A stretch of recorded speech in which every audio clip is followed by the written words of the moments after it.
What's going on, guys? Welcome back to episode 16, starting off from the Distant Manor. So, as stated at the end of the last episode, once you get to the Distant Manor, you're going to have a fork in the road, essentially, where this is going to bring you pretty much to the rest of the game. And then to finish Earthog, you're actually going to have to backtrack. What you're looking for is a entryway over here to the right-hand side, kind of tucked off a bit. Now, this will bring you to the rest of the zone.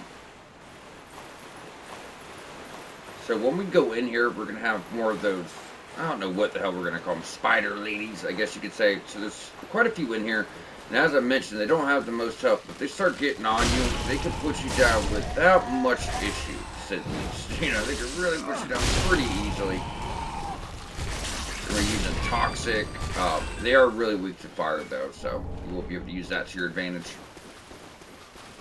They're also worth a lot if you're trying to farm up to buy all the spells or, weapon upgrades or whatever. This is a really good spot to do it because I think they're worth about 700. What is it? 825 with your ring on, so yeah, around 7 something. Plus, there's about, I'd say, 6 or 7 in here. Come on. Oh, you bitch. Yep. They're a little annoying. They're not bad like, some of the other enemies we face, but they're a little annoying. Alright, there should be one more. Yep, right back over here. Now there's a few more behind us, but let's just make sure we have all of our items, any potential drops or, anything else. As this is the end of what we're doing right here. This is about to take us on out. Now usually you can take one down at a time without interrupting the other one. Cute. Oh, we missed a drop. Alright, dog pie. We'll go heal on up. Now, before you head on over to the stairs, you can look right over here to your left and pick up some ashes. These are not very good. It's going to get you dung pies. Like, just shit you could throw at people. Really, really odd stuff. But that is going to give you the ashes fort. Then over here, we can proceed with your boy's quest, the Onion Knight. So, he's going to give you a few things here. You're just going to have another toast. And he actually does give you a little bit of backstory about a upcoming boss fight. So his quest, essentially, he made a promise to take out one of the Lords of Cinder if they did not, turn themselves in to handle their responsibilities. He promised that he would, take him down and, fulfill that promise. So how his quest works is we'll be able to summon him for that particular boss fight. And he just gave me a little bit of lore and backstory into that. Once we got that, we're going to move on into our next area. So here you're going to have three or four silver knights. Now, they don't respawn either. There's a guy up here that is going to try to snipe you, so be cautious. The real thing we want to do is grab his attention and bring him back over this way. Now, they're going to use a lightning buff at some points, and it's going to do a lot of damage. So you want to try to be really careful not to get hit by this. Now, these are silver knights, not the black knights. There's a big difference. These guys aren't as bad. Nowhere near it. Similar, for sure. And they can be tough, but they're nowhere near as bad. Alright, so once you take him out, ignore this back section for now. We're going to go over here to the left and going up. Now, when you get up here, there are going to be a few different ones. So the archer around the corner can't get you, so same thing. We just want to pull this guy back. Now be careful with these little pots because they're going to expose you to frostbite, which will do a lot of damage if you break those. Thank you.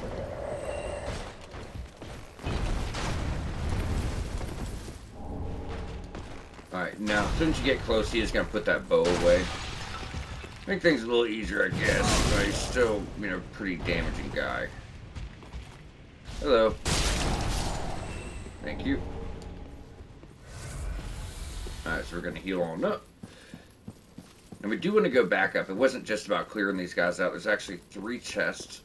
Gets you actually a throwback weapon from Dark Souls 1, for those that did play that game. It also gets us really good consumable and then a ring. It's pretty much 3 chests, side by side. Don't worry about a mimic here. It's not going to be a concern.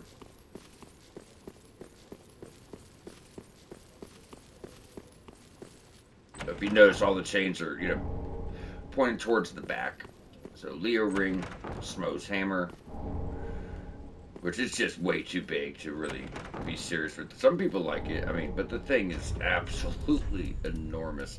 Where is it? I want to show this off. It's wild.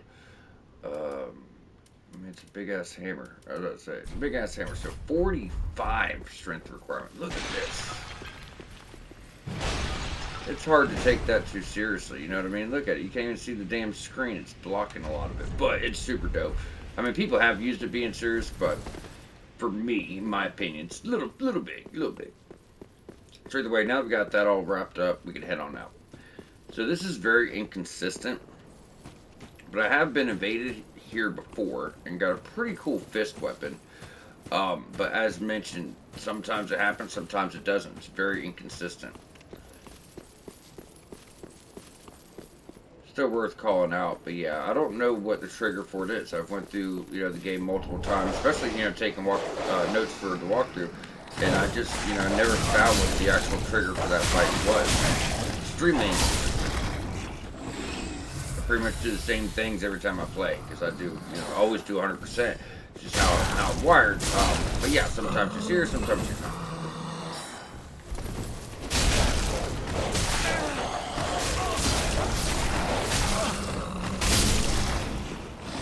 Part can be a little rough, to say the least. Dogs are kind of stun locking you, and then obviously the mages too. Just they keep interrupting attacks, not really letting you get much off depending on which weapon you're using. Having a ultra great sword like we do, we can kind of think through, but if you have a smaller weapon, you're probably going to struggle to get hits off. Going down, get your large there. Then we want to take this.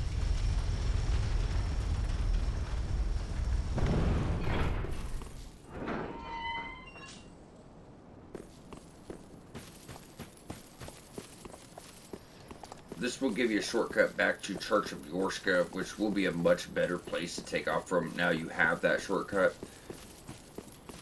It's a, pretty rough run coming from the other way. While we're here, it does make sense to grab a level.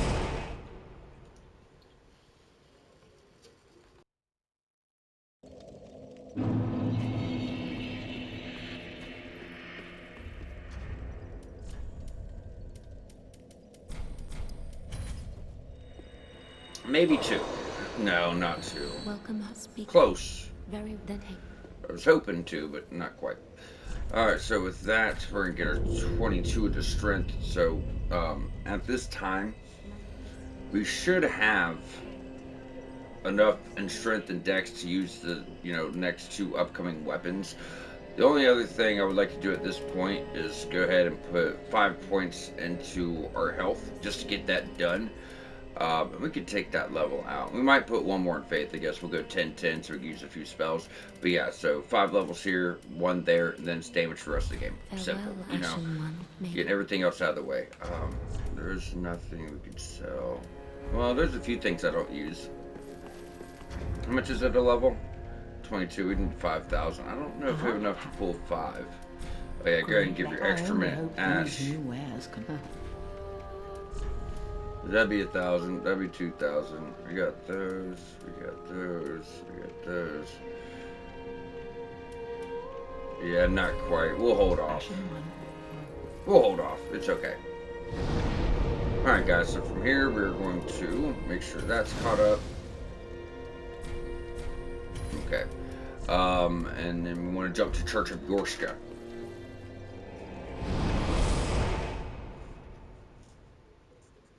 Now, after this episode, everybody, if you are going along with the recommended build, you're going to be pretty fucking strong after this episode. We're going to get 2 weapons I could easily recommend for the recommended build. It's like, main weapon you can keep the whole time. I'm finally going to get some real choices. But when Grey Rat comes back, he's also going to sell some Titanite scales, which you know how rare those are, and some twinklings. So you'll be able to have a boss weapon like, halfway upgraded or almost fully upgraded on a unique weapon such as your frostbite sword. So we just get through this and then pass the next boss. Yeah, moving forward, you guys are going to be in a really good spot. Okay, we're caught up. So when you go up these stairs, you're going to notice you could enter here. Do not do it. That's going to put you face to face with a lot of guys. We're going to go this way instead. You take a smidge of damage. It's nothing to write home about. But it does allow us to come behind these enemies. So similar to the area we were just in, do not break these vases open. It's going to put frostbite down. It's not going to be a good time. So just try to avoid them. You don't have a chance to, choice over choice. But I would try to.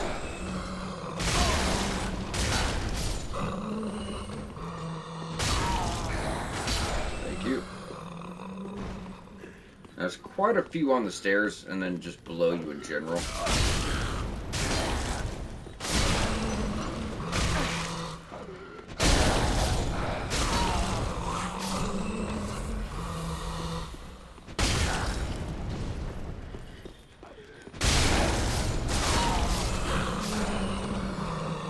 Alright.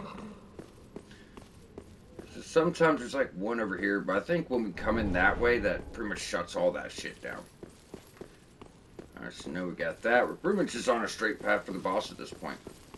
Now, there is some more optional content, like you're going to see items over here. That's that other courtyard I said that we were going to hold off on doing. Because the fact of the matter is if we would have went that way earlier, there'd be one ring you couldn't reach, so it makes more sense to wait, in my opinion. Now, this is similar to the other enemies you face, but she's using a sight now.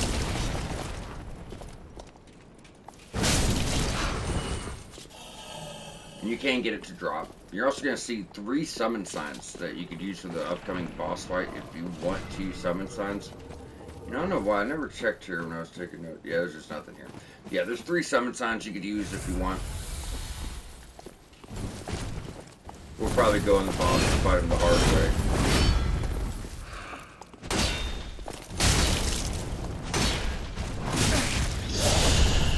Nope.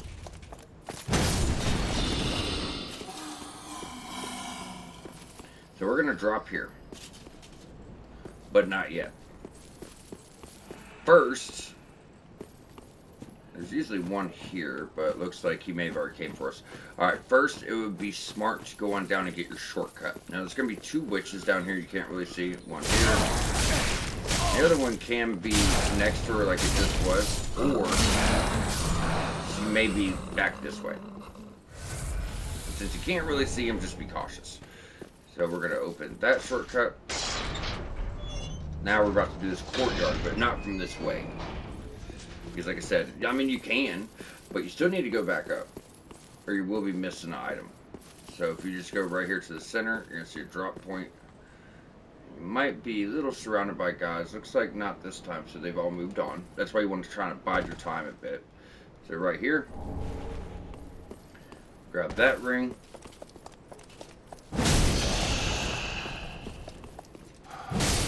Take him out. There it is. Pick up your lightning gem. I do believe that's the first one. And this is a very obvious illusionary wall for your magic clutch ring.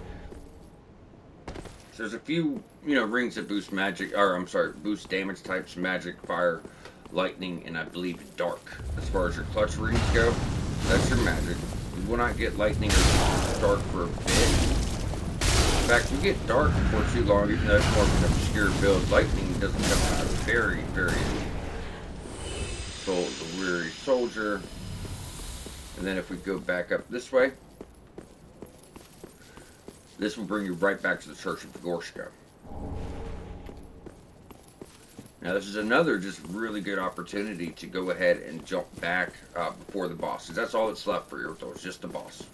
This is undoubtedly the hardest boss up to this point in the game. You've fought nothing like him. Nothing like him.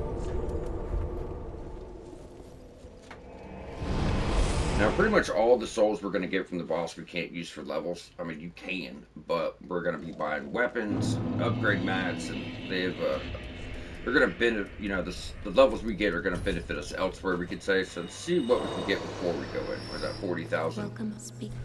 Very then take.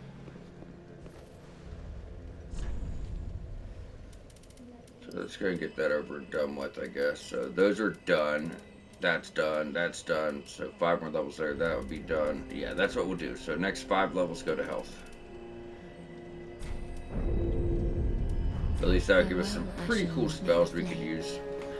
So for the next fight, I do, and we do go to the Frostbite Sword every now and then. I think this is a really good point for it. Also, we need 3 more before we get to +4. We're like 5,000 short, so we're not gonna, worry about our souls. If I was you guys, I would try to come up with it. This fight is very hard.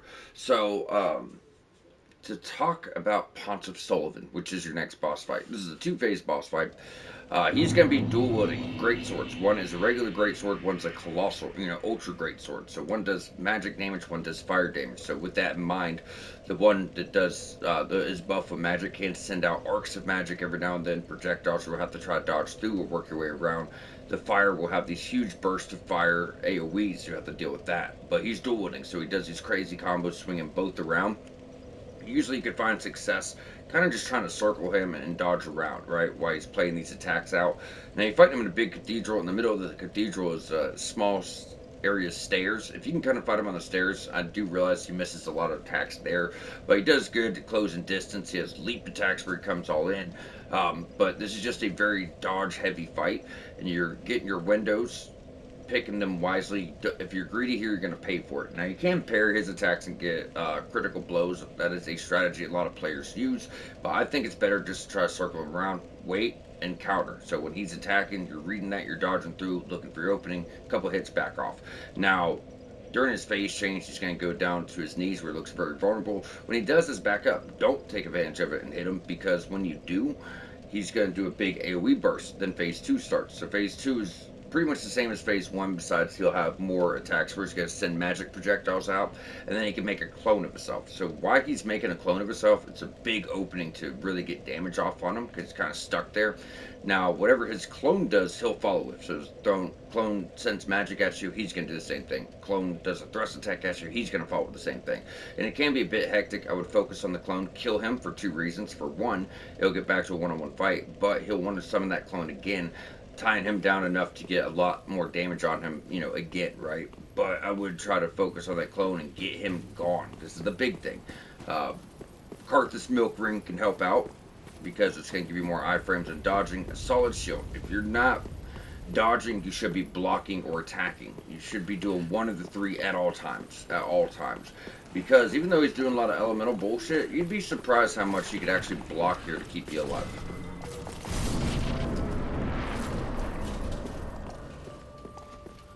I guess we could show off something too.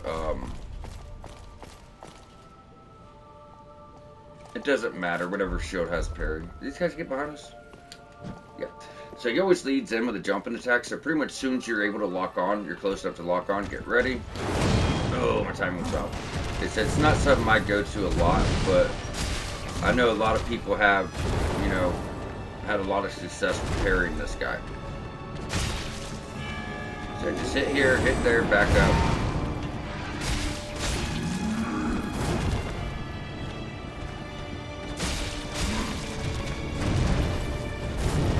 See how we're just circling around? That's it.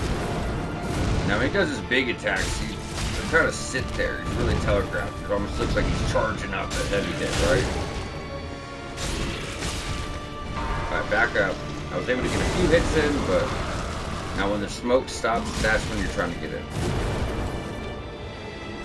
So that's his clone. Look at it, right? He's summoning the clone. We're just sitting there fucking these guys up. Now we're in trouble, right? Now we're in trouble because there's a lot going on here.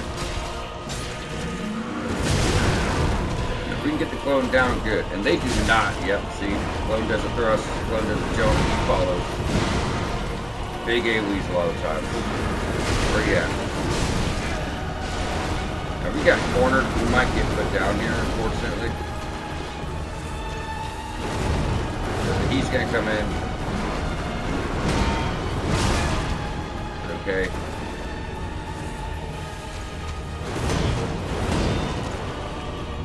There's openings, guys. Okay, now the clone's gone. Now we're back to business. Same as before. We're just circling around. Now, if he wants to go for the clone again, I'd really appreciate it. Like I said, just leave him so open. Yep, there it goes.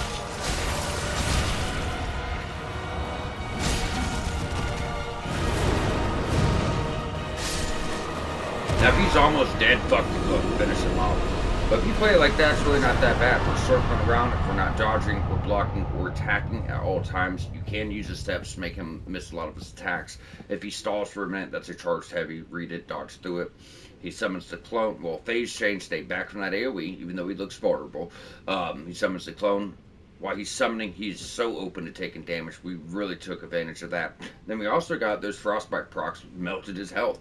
Then after he gets the clone, try to run away. I fucked up getting cornered, and we still, did very well. But we want to try to keep our distance. But whatever the clone does, he's going to follow. So read that, look for your windows, get that clone gone, because then it's just a one-on-one again. And then if he wants to summon the clone again, he's open for damage one last time to put him down. And it's that simple. Really hard fight. Don't get me wrong, I'm not saying it's not. It is really hard. Didn't look that way, but I've done this a lot. I did struggle with this one. I'm not even going to pretend like I didn't to try to look like some good player. This dude whipped my ass, bro. Bad. Bad. Pontus Sullivan's arguably one of the hardest bosses in the game to a lot of people. And before the game was released, he was actually supposed to be the final boss. So that should tell you everything you need to know about him. He was originally going to be the final boss of the game until they switched it up. Alright. So from there, this is a absolutely phenomenal boss soul for two different types of builds. So if you're going quality like us, you're going to have... Well, let's go over the Ent one first. So you got his magic sword or his fire sword. Now, this one has magic built in, so you can't buff or infuse any boss weapon. We know this. However, this is physical and it's got magic you're getting on every single hit. And the special attack can shoot out projectiles of magic, but when it does that, it leaves the sword with a magic buff after. Absolutely phenomenal weapon. As far as intelligence goes, this is going to get better scaling in intelligence, but I think Dex Ent or Strength Ent, it don't matter. But doing a hybrid with one physical and intelligence, that's where it really goes together nicely. Because if someone has resistance to magic, you'll have that physical scaling to really, help things out a bit. But yeah, as far as mage weapons, there's another late game weapon that's really good, but it's got shit durability, where it's kind of similar. But this is it, man. That's your guy. This is the best weapon in the game, in my opinion, at least until the DLCs. So that's a very, very fine choice. 3,000, and then this is also 3,000. Profaned Greatsword. So Profaned Greatsword is the Ultra Greatsword. That's a regular Greatsword. Now, if you like this member, you could always respec, but for the recommended build, this is a solid choice because it goes with quality. I think it has better scaling with strength at the start, but as you upgrade it, it goes CC, so you get really good damage off of both. We still have the weight for it, but yes, it's awesome. So for one, it's an absolutely beautiful weapon. Look at that, just a gorgeous looking weapon.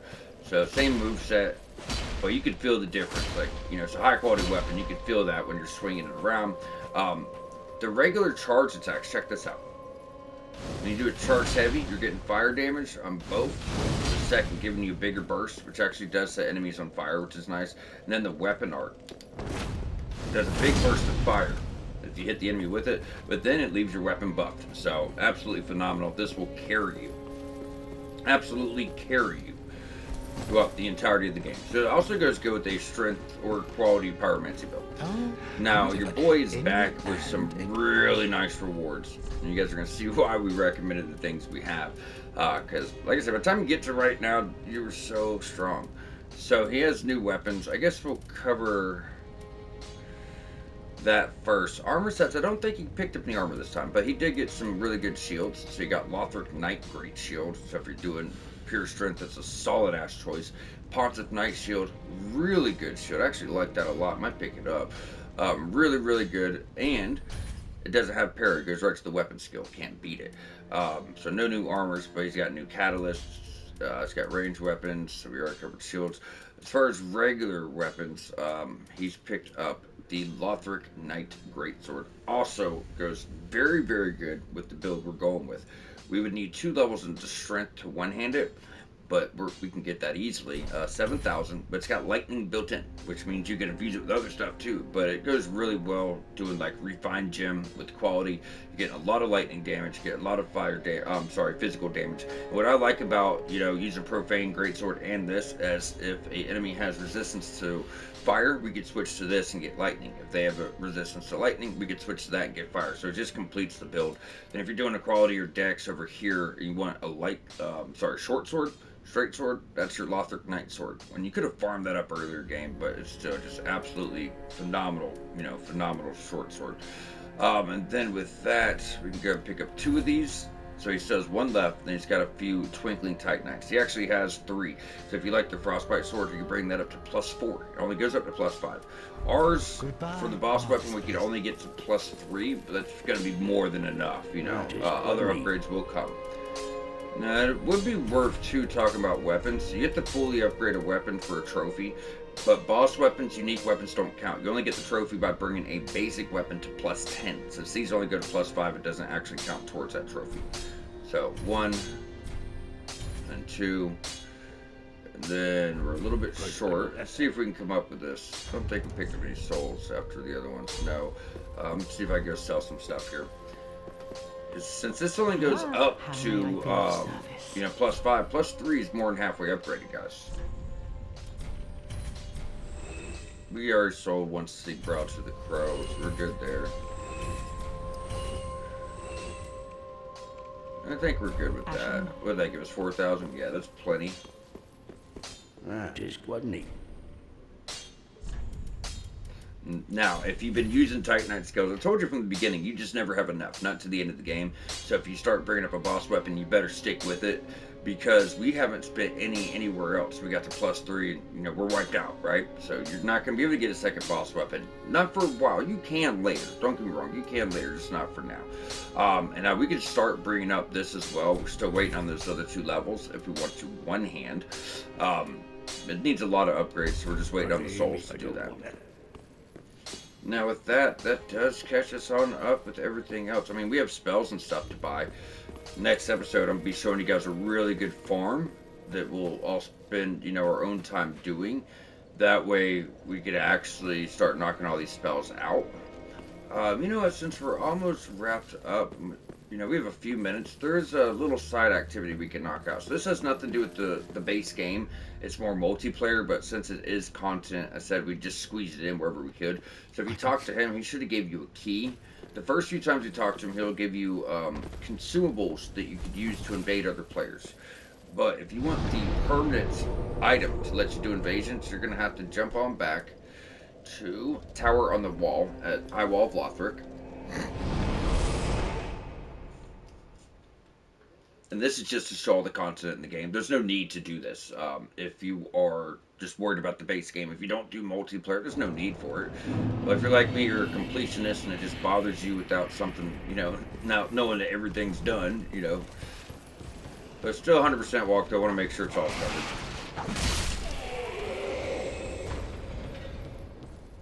So we talked about this at the start of the game.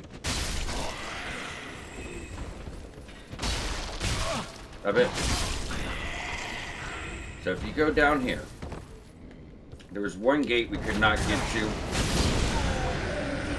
Big damage. And that was right here. So talking to him, his quest is all about multiplayer and invasion stuff. So he gives you the key. Then you have to go down and fight a Wraith. The Wraiths are those guys who are wearing all black, crazy looking armor in Fair Keep. Pretty much the toughest enemy you encountered there. So this guy's like crazy. He's been locked up forever. He's out of his mind. He needs to be put down.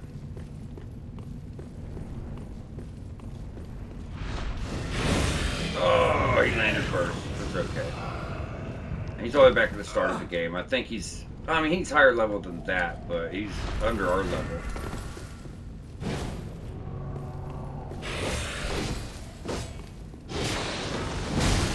Yeah, he's not. So that's the Red Eye Orb. That is a permanent invasion item. So you don't need consumables anymore. That you can invade as much as you want. Now you have that, guys.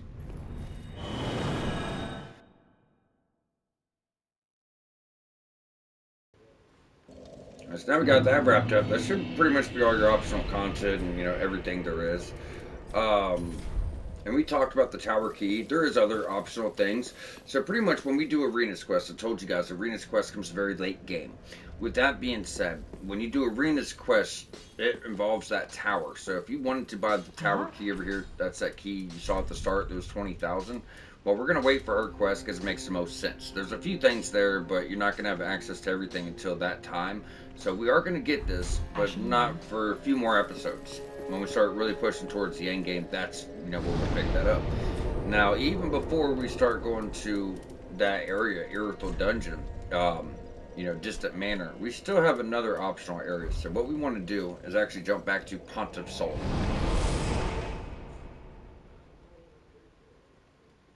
I'm not going to be doing it this episode. I think we may be able to wrap this up in one. I'm thinking it might take 2 episodes. But pretty much after you take out the boss here, you can move on from this spot. And it's going to bring you to it's weird because it's considered to be an optional area. But with that, there's the boss you take out is the Lord of Cinder, so I don't know why it's considered optional, So that's what we're gonna knock out, just a little bit of optional content that does relate to the hidden trophy ending, a lot of important stuff going on. Then once we do that, we'll be ready to push into the start of the very long end game. Everything will be done up to that point with nothing to worry about, as we will have it all. So either way, you guys stay tuned. Please subscribe for more walkthrough. I do greatly appreciate you guys choosing my channel for the guide, and we will see you back here next time.